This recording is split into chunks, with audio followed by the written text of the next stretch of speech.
From the family home at 1023 North Main in Mitchell, South Dakota, Harry and Cora Shafer started their memorial business in 1919. 93 years later, the family business continues to operate from this location.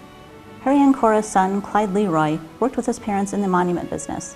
He was killed in a tragic accident while working at the Delmont Cemetery at the age of 26. Harry died a few years later, leaving Cora to run the business on her own. With the help of a wonderful hired man, Cora was able to continue the business. Quite a feat in those days. Cora's grandson, Clyde Nichols, returned in 1945 from serving in the Navy and began running the business with Cora. When Clyde Nichols returned to run the business, his bride Norma was at his side, and the third generation of Shafer Memorials went to work. They changed the name from Shafer Monument Works to C.N. Shafer Memorials.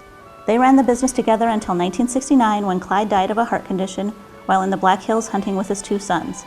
Norma continued with the business and invited her oldest son, Gary, and his wife, Kay, to purchase and run the business. Gary wasn't fully involved in the business previously and didn't know much about running the shop process of sandblasting. He wanted to learn the shape carved florals, so he learned some of the techniques for shape carving at the quarry in St. Cloud, Minnesota. In earlier years, a floral design was quite simple and oftentimes a pair of flowers in each corner of the monument and the family name in the center. Then the monument world changed in the artwork area, and we went from engraving a tractor or a single farm item to designing an entire farm scene across the monument. Gary and Kay ran the business from 1971 until the fall of 2011 when they retired. They changed the name from C.N. Shafer Memorials to the current name, Shafer Memorials. Gary and Kay did two different office additions during their 41 years running the business, the largest being the 1998 edition of the office, indoor display, design area, and larger outdoor display. They were blessed with 4 daughters and thought maybe this would be the end of the family business, what with no sons. I remember as a child, my sisters and I asking our father if we could help him in the shop. I have fond memories of sweeping up the sand and helping to pull letters out of the stencil. As a teenager, I remember having the thought, why can't a daughter take over the business as well as a son? And the seed was planted to eventually move back with my husband and learn the family business. The most notable change over the generations, the first generation used various chisel size and shapes with a mallet to work away at the granite in the desired shape and depth. The third generation used metal letters copied onto a rubber stencil. After the letter shape was copied, Clyde would cut all the lines by hand. This was tedious work and required a very steady hand.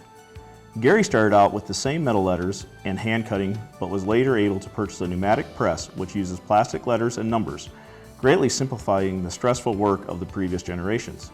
He built a new shop in the 1970s to accommodate a second person to assist with the engravings.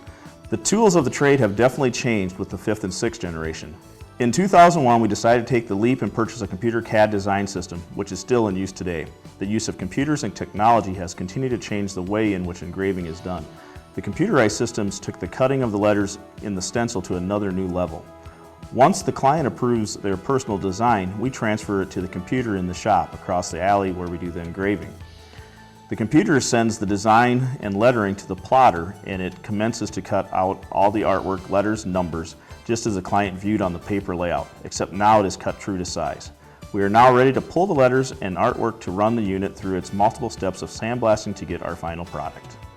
Hi, I'm Jeremy. I'm the 6th generation to join the family business.